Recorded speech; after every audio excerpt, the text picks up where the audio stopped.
바랍니다. 우리 서로 인사하며 축복하시죠. 은혜 받으세요. 은혜 받으세요. 은혜 받으세요. 네, 은혜 받으세요. 네, 오후 시간에도 참 잘 오셨습니다. 주일 오후에는 사도행전을 우리가 연속해서 묵상하고 있는데요. 자, 지난 시간에 우리는 예루살렘 공회에 함께 살펴보았죠.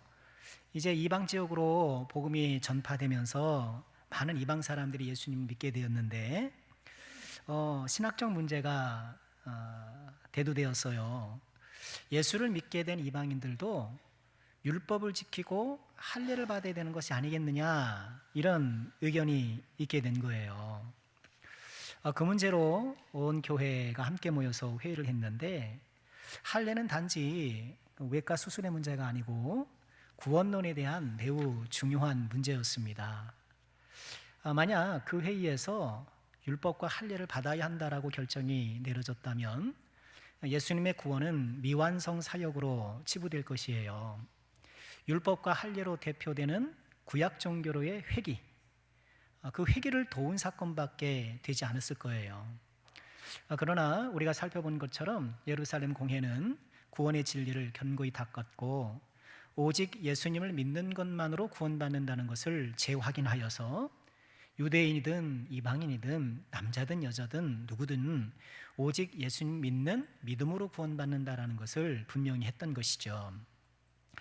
다만 예루살렘 공회에서는 로마 사회 전역에 퍼져 살고 있는 유대인들을 의식해서 우상의 제물, 그리고 피채 먹는 거, 목매어 죽인 거, 그리고 음행, 적어도 이 네 가지는 하지 않도록 지침을 보내자, 그렇게 결의를 했었어요.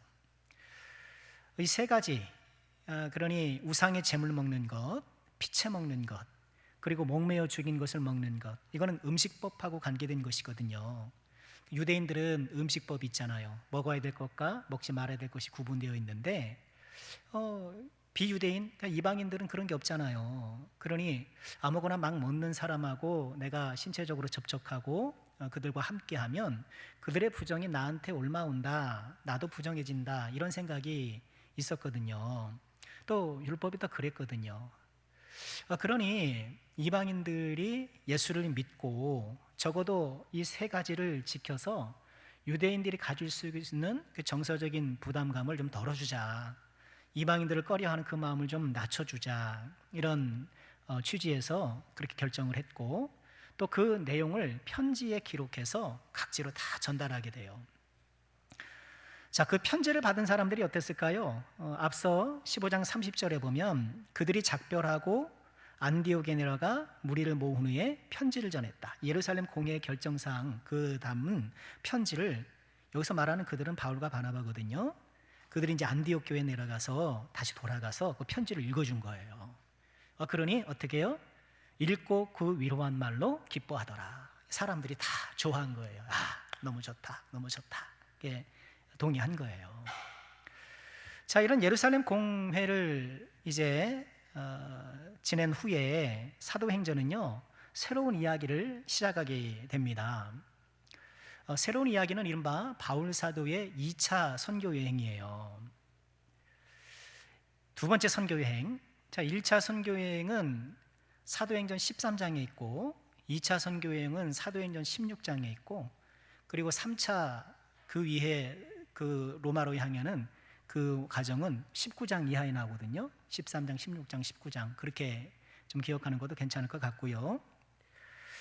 그런데 선교여행을 시작하면서 오늘 우리가 읽은 본문에서는 이제 시작을 하는 그 단계인데 두 이야기를 소개하고 있어요. 하나는 바울과 바나바가 서로 다투어서 갈라선 이야기고, 두 번째 이야기는 디모데를 만난 이야기예요. 자, 오늘 두 이야기를 살펴보면서 우리에게 주시는 교훈을 함께 묵상해 보고 싶은데요. 첫 번째 살펴볼 이야기는요, 갈라짐이에요. 갈라짐인데 우리가 읽은 15장 36절부터 41절까지 그 내용인데요. 저는 이 이야기를 보면서 이런 속담이 생각났어요. 악마는 디테일에 있다. 들어보셨죠? 악마는 디테일에 있다. 문제는 세부 사항 속에 숨어 있다는 거예요. 그러니까 좋은 뜻으로 시작한 일이라도, 좋은 취지에 시작한 일이더라도 그것을 세부적으로 펼쳐나가는 과정 가운데는 항상 문제가 있을 수 있다는 거예요. 그리고 이런 속담은요, 또 성경적이기도 해요. 에베소서 4장 27절에 보면 마귀에게 틈을 주지 말라, 이런 말씀이 있어요. 그러니까 마귀는 뭘 보는 거예요? 틈을 보는 거예요. 조그만 부분을 보는 거예요. 여러분, 그렇지 않나요? 우리도 함께 이제 신앙생활 하면서 교회 사역을 하잖아요. 교회 사역을 할 때도 어떤 좋은 일을 하자라고 이제 시작을 하는데, 그것을 펼쳐나가는 구체적인 과정 가운데에, 실천 과정 가운데에 혹 문제가 생겨요. 그럴 수가 있어요. 바울과 바나바의 2차 선교 여행도 그랬어요. 36절에 보면 이 두 사람이 이렇게 서로 얘기를 나눠요. 며칠 후에 바울이 바나바를 말하되 우리가 주의 말씀을 전한 각성으로 다시 가서 형제들이 어떠한가 방문하자. 1차 선교 여행 때 함께 선교 여행을 했잖아요. 지금으로부터 한 5년 전이거든요. 그게 벌써. 뭐 그 사이에 이제 편지도 하고 가서 안디옥 중심으로 이렇게 목회도 하긴 했지만 선교제를 다시 한번 돌아보자는 거예요. 여러분, 이것이 얼마나 좋아요. 아니, 이 뜻에 반대할 사람이 어디 있겠어요. 바나바는 바울의 제안을 흔쾌히 동의하고요, 그렇게 하기로 해요. 그런데 세부적인 문제에서 의견 충돌이 일어나요. 어떤 의견 충돌인가요? 37절에 보면 바나바가 마가라 하는 요한도 데리고 가자 하나 바울은 밤빌리아에서 자기들을 떠나 함께 일하러 가지 아니한 자를 데리고 가는 것이 옳지 않다. 의견 대립이 생긴 거예요. 이 마가라고 하는 요한은요, 마가복음을 기록한 사람이에요. 훗날. 그리고 이제 뭐 우리가 살펴보겠습니다만 또 선교 사역에 있어서도 크게 기여한 사람인데, 그런데 이 사람이 1차 선교 여행 때에 그만 중도 하차를 했거든요. 사도행전 13장 13절에 그 내용이 있어요. 바울과 및 동행하는 사람들이 바보에서, 이름이 재밌죠? 바보에서 배 타고 밤빌리아에 있는 버가에 이르니 요한은 그들에게서 떠나 예루살렘으로 돌아갔다. 예루살렘으로 돌아갔다는 거예요. 왜 돌아갔는지, 그가 왜 중도 하차했는지 자세히 설명하지는 않아요. 그러나 바울 사도가 이렇게 좀 부정적으로 반응하는 것을 보아서 아마도 선교 여행의 고단함, 그가 이렇게 선교 여행을 좀 야심차게 동참을 했지만 본인의 기대와는 좀 달랐을 수도 있겠고, 생각과는 달랐을 수도 있겠고, 또 몸과 마음이 많이 지칠 수도 있잖아요. 그래서 아마 예루살렘으로 다시 혼자 돌아갔던 거예요. 그런데 2차 선교 여행을 앞두고 있는 이 시점에서 바나바는, 그 이름 뜻이 뭐예요? 위로의 아들이라잖아요. 바나바, 바르바나인데 위로의 아들인데, 그의 별명처럼 이 마가에게 한 번 더 기회를 주고 싶었던 것 같아요. 그리고 개인적으로 보면 조카이기도 하거든요. 영어 번역은 또 사촌이라고 하기도 하고, 여하간 친척이라 말이죠. 뭐 꼭 그래서는 아니겠지만 바나바의 이 성품과 성향상 한 번, 그가 중도 하차는 했지만 한 번 더 기회를 주고 싶었던 것 같아요. 마가는 아직 성장하는 사람 중에 있었고 그의 장점이 빛을 발할 기회와 여건을 아직 못 만날 수도 있는 것이니 한 번 더 동행했으면 좋겠다. 그런데 바울은 생각이 좀 달랐던 것 같아요. 마가의 중도 하차는 아직 그가 덜 준비되었다라는 것을 입증했고, 선교지는 보다 더 단호한 믿음의 결단이 필요한 곳이라고 여겨져서 마가는 좀 더 준비가 돼야 되지 않겠느냐, 아마 저는 그렇게 해석하는데, 이래서 바울과 바나바가 서로 의견이 대립된 것 같아요. 누구의 의견이 옳은지는 모르겠어요. 성경은 누구의 의견이 옳다라고 이야기하고 있지는 않거든요. 저는 우리 현실교회에서 이와 비슷한 경우가 있을 수 있다고 생각해요. 비록 준비가 덜 되었는 것 같다 하더라도 직분을 주면 그 직분에 맞춰서 열심히 신앙생활을 잘 갖고 닦아서 직분에 어울리는 사람이 될 수 있다, 그럴 수 있잖아요. 그죠? 반대 의견은 아니다, 좀 더 객관적인 준비의 증거들이 좀 나타나야 되는 것이 아니겠느냐, 그리고 완전하진 않지만 그래도 상당한 증거가 있어야 직분을 주는 것이 맞지 않겠느냐. 여러분 어때요? 두 생각이 다 옳아요. 어떤 게 옳을까요? 제 답은 그거예요. 사람마다 다르다. 사람마다 다르다예요. 정말 그래요. 그렇죠? 아직 이렇게 보기에는 아직 좀 직분을 받기에는 조금 그렇지 않은가 했는데 직분을 딱 받고 나니까 책임감 있게 신앙생활을 해서 누가 봐도 이렇게 믿음이 잘 성장하는 사람이 있고 그런 기대로 이렇게 직분을 나눴음에도 불구하고 뭐 그렇지 못하니 안타까운 경우도 있을 수 있는 거예요. 자, 어쨌든 두 사람은 의견의 합의를 보지 못했어요. 39절 볼까요? 서로 심히 다투었어요. 근데 다툰 다음에 어떻게 해요? 갈라섰어요. 바나바는 마가를 데리고 배 타고 구브로로 갔다. 구브로 섬은 이제 1차 선교 여행의 첫 선교지였거든요. 그걸로 간 거예요. 반면에 40절 바울은 신라를 택한 후에 형제들에게 주연을 부탁함을 받고 수리와 길리기아 육로로 간 거예요. 그러니까 가만 보면 바나바는 1차 선교 여행 때의 그 순서로 가는 것 같아요. 구브로 섬부터 가고 이렇게 섬으로 가서 배 타고 다시 육지로 올라와서 이렇게 한 바퀴 돌거든요. 반면에 바울 사도는 거꾸로 가는 것 같아요. 거꾸로 선교 여행의 역순으로. 한 사람은 이리로 가고 한 사람은 여기로 가니까 어떻게 될까요? 중간에 만날 수도 있긴 한데 그건 잘 모르겠어요. 거기까지는 말씀하고 있지 않으니까. 자, 이런 사도들의 다툼과 갈라섬, 우리 가장 이상적인 건 뭔가요? 다퉜어도 화해해서 하나가 돼서 뭔가 좀 이렇게 더 모범적인 그런 이야기를 펼쳐나갔으면 좋겠는데 그렇지 못했던 거예요. 그리고 누가는 굳이 뭐하러 이 얘기를 했을까 싶어요. 그죠? 누가가 이제 사도행전을 기록한 사람인데 굳이 이 이야기를 왜 했을까라는 생각도 들어요. 저 같으면 안 썼을 것 같아요. 저 같으면 굳이 뭐 사도들이 다툰 거 뭐 그 얘기를 굳이 여기다 써놓고 필요가 있겠는가? 그런데 누가는 성령의 감동에 의해서 이 사실을 아낌없이 감추는 것 없이 기록해요. 그래서 성경은 믿을 만한 거예요. 성경은 믿을 만한 거 아니에요. 이 성경은 소위 말하는 마사지를 안 해요. 좋은 얘기로 이렇게 막 마사지 안 한단 말이에요. 그러니 우리가 구약 성경에 보면 아주 기괴한 일들도 많잖아요. 뭐 아버지랑 잠자리를 하질 않나, 뭐 별 이상한 얘기가 막 나오잖아요. 그런 경우로 선교지 가가지고 뭐 이런 거 빼야지 하면서 막 이렇게 마사지하지 않는다고요. 그래서 성경은 믿을 만한 거예요. 오늘 이 두 사도가 갈라지는 이야기를 통해서 우리가 얻게 되는 교훈은요, 먼저 악을 선으로 바꾸시는 하나님이에요. 악을 선으로 바꾸시는 하나님. 여러 성경학자들이 동의하는 것 가운데 하나가 이들의 다툼은 잘못된 것이지만, 바람직하지 못한 것이지만 그 결과 두 개의 선교팀이 생겼다, 이렇게 해석을 해요. 그건 굉장히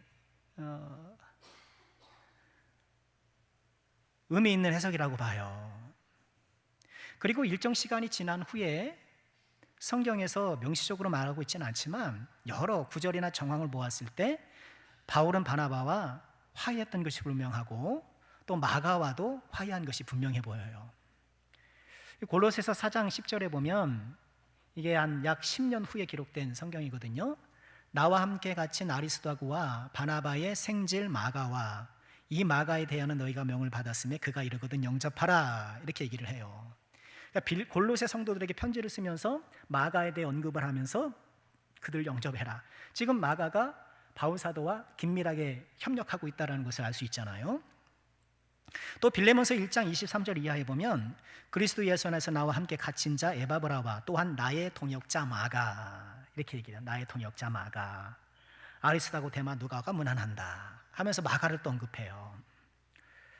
또 디모데후서는 바울 사도가 이제 순교하기 얼마 전에 썼던 마지막 서신이었는데 지금 주변의 사람들이 다 떠났다는 거예요. 다 떠났는데 누가만 나와 함께 있느니라 하면서 내가 올 때에 마가를 데리고 와라, 그가 나에게 유익하다 하면서 이후의 모든 서신을 보면 바울과 이 마가가 긴밀하게 하나님의 사역에 동참했고 또 이미 갈라섰을 때 그런 다툼을 이미 극복하고 훨씬 더 좋은 열매를 맺는 관계가 되었음을 볼 수 있어요.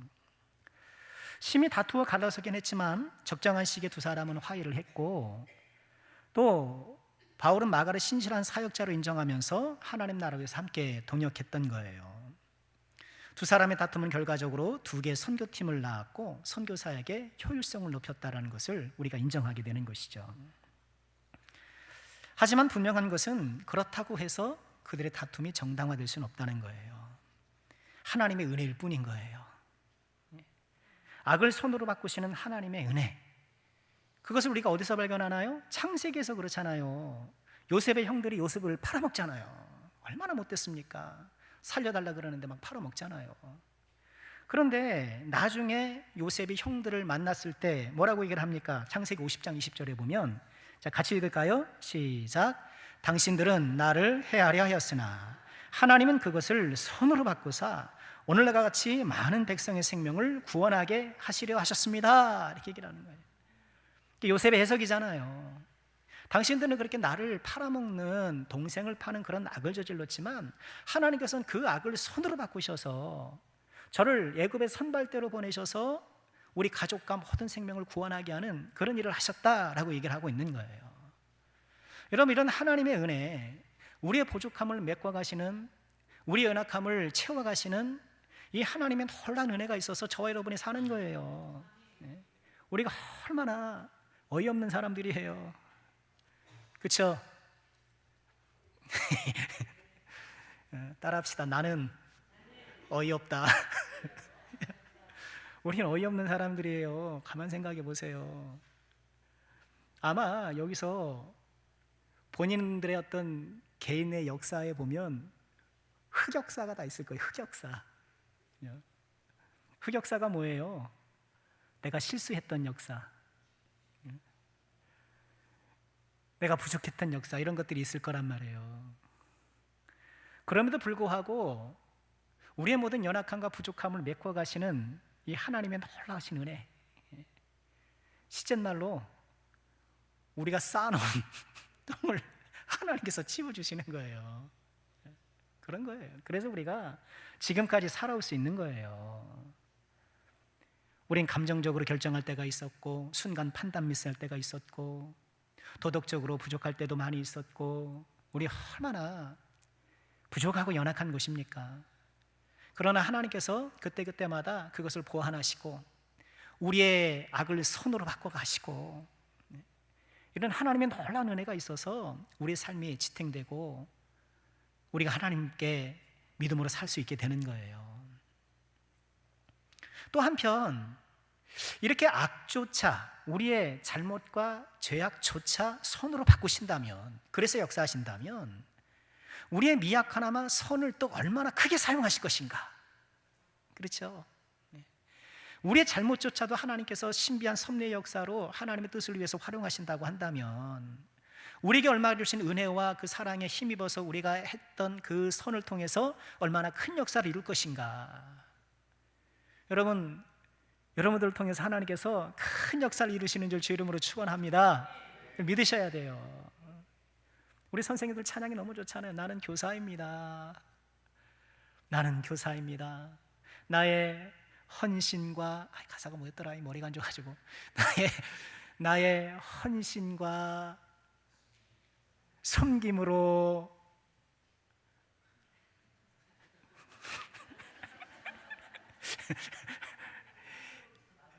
향기로운 제물 되게 해주세요. 그러죠. 예. 그렇잖아요. 우리 선생님들이 다 말씀 준비해서 이렇게 아이들한테 딱 가르쳤는데 그 말씀 하나가 그 아이들의 마음에 딱 역사하고요, 말씀이 딱 들어가면 놀라운 역사가 생길 수 있는 거예요. 인생이 변화되는 거예요. 예. 그런 일이 나타나는 거예요. 저도 유초등부를 다녀보고 주일학교를 다녀봤습니다만 선생님들이 뭘 가르쳤는지는 하나도 모르겠어요. 그걸 뭐 남아있겠습니까? 시험 보는 것도 아니고. 그잖아요. 그럼에도 불구하고 그분들이 베풀어 주던 사랑, 그분들이 베풀어 주던 것이 저를 만든 거예요. 제가 얼마 전에 저의 제2의 모교회 가서 설교하고 왔잖아요. 저를 가르쳐줬던 선생님들을 만났는데 같이 늙어가고 있더라고요. 그분이나 나나 이제 크게 뭐 거리가 없는 것 같은데 돌아보면 얼마나 감사한지 몰라요. 제가 그 교회를 2년 동안 토요일 날 가서 하룻밤 친구에서 집에서 자면서 그러고 신앙생활을 했던 적이 있어요. 저희 교회 집 이사를 가는 바람에 그랬었어요. 그러면 밥 차려 주시는 거예요. 밥 차려주시는 거예요. 밥 차리는 거예요. 그럼 선생님이 밥을 차려주시는 거예요. 농사 짓는데 시부모님 모시고 살아가는데 이제 교회에서 그 옛날 헌사택이 있었거든요. 제가 거기서 이제 기거하고 뭐 있으니까 거기 밥상을 들고 막 오시는 거예요. 얼마나 감사해요. 잊질 않아요. 못 잊죠. 예. 그래서 요번에 가서 감사하다 그랬어요. 너무너무 감사하다고. 예. 박용통도 주시고 예. 얼마나 잘해주셨는지 몰라요. 하나님께서 악조차 선으로 바꾸신다면 우리의 미약 하나마 선을 통해서는 얼마나 크게 역사하실까. 그러니 우리는 실망하지 말고 낙심하지 말고 나는 교사입니다, 나는 목사입니다, 나는 장로입니다, 권사입니다 라고 고백하면서 믿음의 길을 힘차게 걸어가야 되는 거예요. 자, 오늘 본문 속에서 만나는 두 번째 이야기는요, 만남이에요. 이 바나바와 갈라선 바울, 그는 실라를 택합니다. 실라를 택해요. 그래서 바울과 실라가 더베와 루스드라로 이렇게 방문했다. 오늘 그 말씀을 해요. 이 루스드라는 어떤 곳이냐면 여러분 기억나시죠? 루스드라에서 나면서부터 걷지 못한 분을 이렇게 세워줬단 말이에요. 그러니까 루스드라 사람들이 야 신이 강림했다 그러면서 이 바울은 헤르메스, 바나바는 제우스다 막 이러면서 그 사람들한테 막 제사 드리려고 그랬잖아요. 기억나시죠? 네. 그 동네예요. 그 동네. 근데 그 동네에 갔더니 누구를 만났어요? 디모데를 만났어요. 16장 1절 볼까요? 바울이 더베와 루스드라에도 이름에 거기 디모데라 하는 제자가 있으니 그 어머니는 믿는 유대 여자요 아버지는 헬라인이다. 이렇게 얘기를 해요. 운명적 만남이죠. 디모데는 운명적 만남이에요. 이후에 디모데가 이제 바울의 아들 같은 동역자로서 참 귀한 일을 감당해요. 참 운명적인 만남이 여기서 이제 일어나게 되는데, 자, 이 디모데는 누굴까? 1절은요, 이 디모데의 가정사를 간략하게 소개해요. 엄마는 믿는 유대인이다. 유대인이에요, 유대인. 그런데 아버지는 헬라인이에요. 지금 이 디모데 가정은 팔레스타인, 이스라엘에 사는 사람이 아니라 지금 저기 이방 지역에 사는 사람이잖아요. 그러니까 우리로 치면 LA 한인타운 뭐 이런 데단 말이에요. 근데 거기에 있는 한국 사람이 이제 미국인 혹은 외국인과 결혼한 격인 거예요. 아마 그런 일들이 종종 있었던 것 같아요. 뭐 그 사실 자체를 크게 좀 이상하게 보거나 하진 않아요. 그런데 이 아버지는 헬라 사람이잖아요. 근데 아마도 아버지는 돌아가셨던 것 같아요. 왜냐하면 이어지는 3절에 보면 그의 아버지는 헬라인인 줄 압니다 이런 표현이 나오거든요. 헬라인인 줄 압니다 라고 하는데 영어 성경들은 다 이게 he was a Greek 이렇게 과거에 헬라 사람이었다 이렇게 얘기를 해요. 그런데 지금은 어떻다는 거예요? 지금은 살아있질 않다. 아마 일찍 돌아가셨던 것 같아요. 그런데 이 디모데는 어떤 사람이었는가? 2절 말씀 보니까 루스드라와 이고니온에 있는 형제들에게 칭찬받는 사람이다. 아주 믿음 훌륭한 청년으로 아주 정평이 나 있는 그런 사람이에요. 이 디모데가 그런 뜻이거든요. 디모데는 티메가 이 존경하다, 또 명예 이런 뜻이거든요. 그다 테오스, 하나님을 존경하는 자. 이 디모데는 그런 뜻을 갖고 있어요. 그 이름 뜻에 걸맞게도 믿음이 좋아서 하나님을 잘 섬겼던 사람인 것 같아요. 아마도 이 가정은 바울 사도가 1차 선교 여행 때 예수님 믿게 되었고 그 이후에 아주 신실하게 믿음을 키워가고 있던 그런 가정으로 보여요. 그런데 3절 말씀 보면, 자, 같이 한번 읽을까요? 시작. 바울이 그를 데리고 떠나고자 할새 그 지역에 있는 유대인으로 말미암아 그를 데려다가 할례를 행하니 이는 그 사람들이 그의 아버지는 헬라인인 줄 다 알미러라. 지금 디모데를 대동하고 이제 선교 여행을 달리려고 하는데 문제가 하나 있는 거예요. 디모데는 할례를 받지 않았거든요. 유대인의 경우 엄마가 유대인이면 유대인이에요. 지금도 그래요. 지금도 그래요. 아마 유대인 회의가 제가 알기로는 1940년대인가 1900년대 초반에 유대인 회의가 있었어요. 그 회의에서 어디까지를 유대인이라고 할 것이냐라고 할 때 엄마가 유대인이면 유대인으로 해주자 그런 거예요. 그래서 유대인들을 보면은요 꼭 그렇게 인종적으로 그런 외모만 갖고 있는 유대인이 아니라 동양인 유대인들도 있어요. 흑인 유대인들도 있어요. 나중에 유대인으로 가입한 거예요. 그러니까 유대인들이 지금이 뭐 반드시 혈통적인 것만은 아니에요. 어머니가 유대인이면 유대인이라고 치는 것은 그만큼 어머니의 교육을 신뢰하는 거예요. 그가 어머니라면 틀림없어. 어머니가 유대인이라면 그 자녀는 틀림없어. 뭐 그런 것이 담겨 있는 것이긴 한데 아마 지금 그 법은 없던 법을 만드는 게 아니라 이미 있던 관행을 확정하는 거거든요. 그러니 아마 성경 시대도 비슷했을 거예요. 지금 유대인 엄마 밑에서 태어났기 때문에 디모데는 유대 율법에 따르면 관습법에 따르면 유대인이에요. 그런데 할례를 안 받았단 말이에요. 아버지가 헬라인이니까 동의를 안 했던 모양이에요. 또 그쪽 지역에 그런 관습이 있는지도 모르겠고. 그런데 이런 디모데를 데리고 다니면 이제 바울 사도가 선교제를 갈 때마다 회당 중심으로 유대인들에게 복음을 증거하면서 이렇게 선교를 펼쳐나갔거든요. 그런데 할례를 받지 않는 이방인을 회당 안으로 데리고 들어갈 수가 없잖아요. 데리고 들어갈 수가 없으니 선교 여행을 시작하기 전에 디모데에게 할례를 행하는 거예요. 이게 참 지혜로운 것이죠. 우리가 할례에 대한 문제가 예루살렘 총회에서도 지금 중요 이슈로 논쟁 주제가 되었었는데 지금 바울 사도가 2차 선교여행을 떠나려고 하는 이 시점은요 1차 선교여행과 2차 선교여행 그 사이에 바울 사도가 했던 일이 뭐냐 하면 갈라디아서를 기록했을 때란 말이에요. 갈라디아서 우리가 지난 새벽에 특세 새벽 때 갈라디아를 함께 봤잖아요. 그걸 기록할 때가 그때란 말이에요. 그럼 그 갈라디아서를 받았던 사람들이 누군가 1차 선교여행 때 전도됐던 그 사람들이었단 말이에요. 그 사람들에게 갈라디아서를 통해서 지속적으로 강조했던 것이 할례 받으면 안 된다라는 거였어요. 왜냐하면 거짓 교사들이 갈라디아 교회 침투해서는 예수 믿는 건 잘했어. 근데 그거는 부족해. 할례도 받아야 돼. 율법도 지켜야 돼. 그러니까 그 잘못된 것을 방어하기 위해서 갈라디아서를 통해서 할례를 절대 받으면 안 된다 그런 거예요.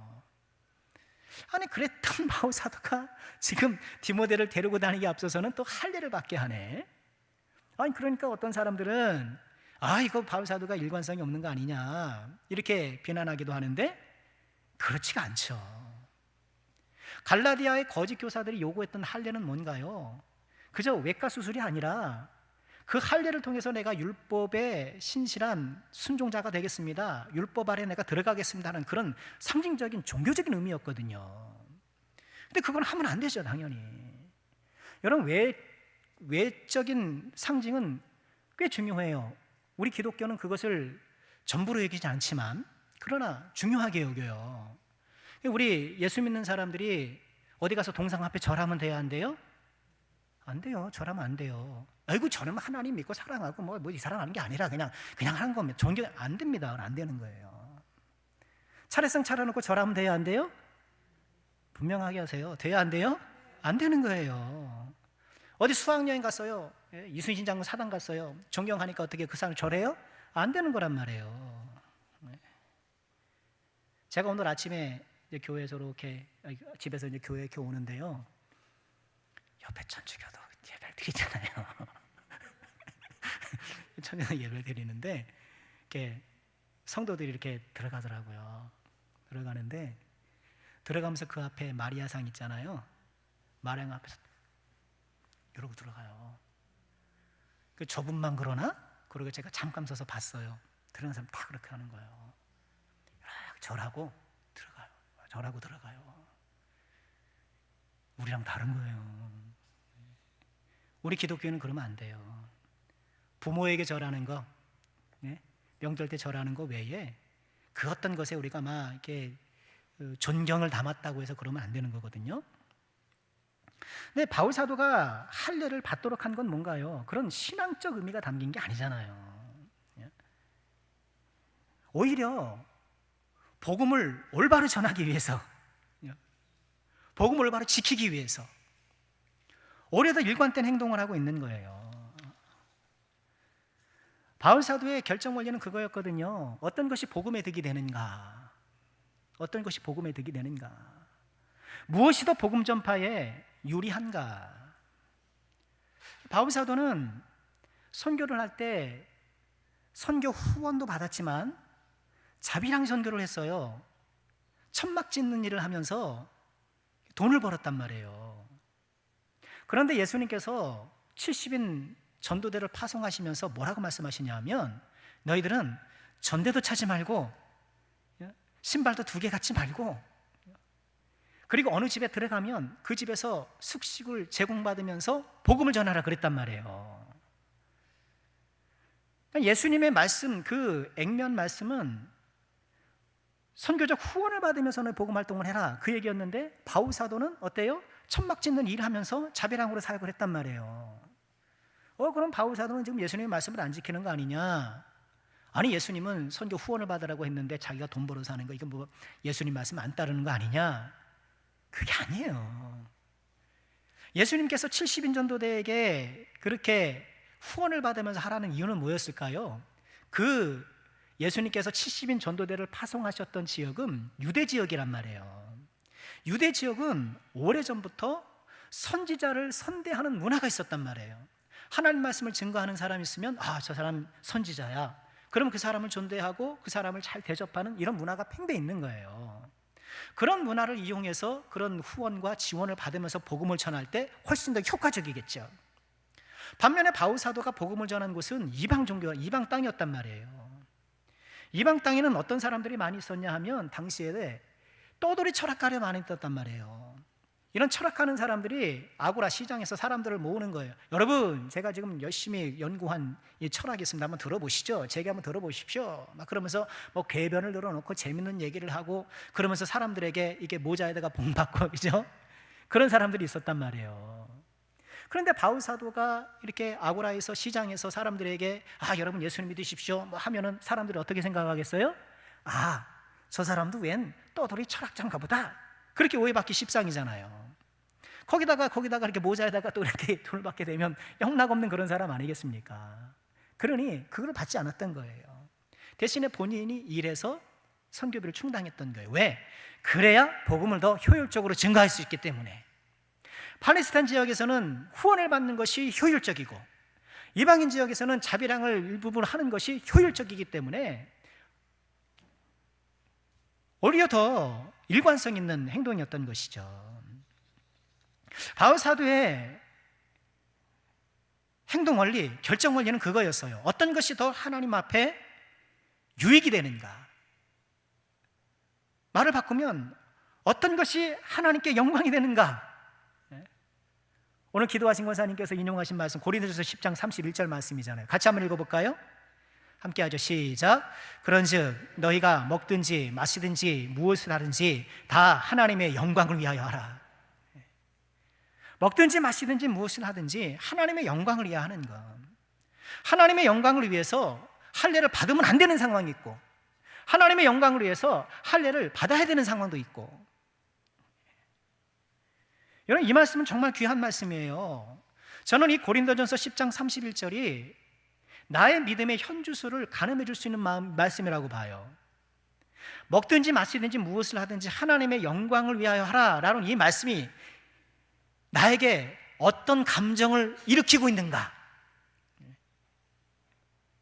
이 말씀을 대할 때 마음속에 결의가 생기고, 내가 하는 일을 통해서 하나님 영광 받으신단 말이야? 그래, 좀 해볼까? 이런 생각이 들고. 그런데 하나님의 영광을 위하면은 뭔가 하나님께서 나를 이용하시는가? 나는 도구로 전락하는 건 아닌가? 이런 인간적인 접근, 인간적인 생각을 하게 된다면 우리가 좀 더 믿음으로 노력해야 되는 거예요. 하나님의 영광, 하나님의 기쁨이 우리의 판단과 선택의 기준이 되면 모든 것이 명확해지는 거예요. 쉬워지는 거예요. 쉬워지는 거예요. 지금 디모데라는 이 청년을 만나서 이제 선교를 시작함에 앞서서 어떤 것이 하나님의 영광인가, 어떤 것이 더 하나님께 득이 되는가를 기준으로 판단을 해서 할례를 행하고 이제 같이 복음 전파를 시작하게 된 거예요. 이 만남을 통해 우리에게 주시는 도전은 무엇입니까? 나의 결정 원리는 무엇인가? 나의 판단 원리는 무엇인가?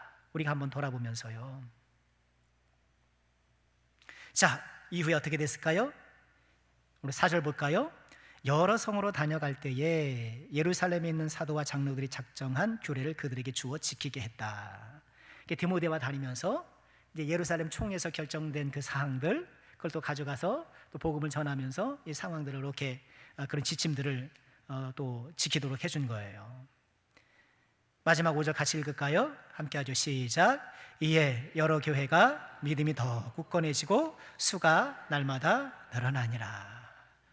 우리 교회에 이런 은혜가 있기를 주의 이름으로 축원합니다. 믿음이 굳세지고 또 수가 날마다 늘어나고.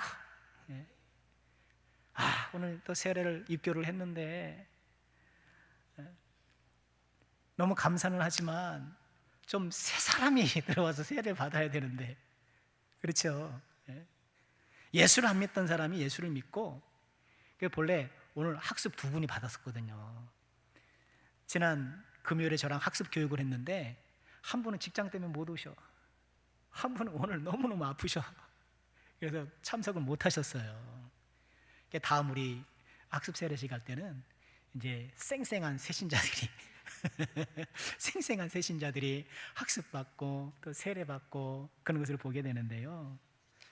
여러분, 우리가 이 세상을 살아가면서 무엇을 더 굳건하게 해야 될까? 우리의 믿음이 더 굳건해야 되지 않겠습니까?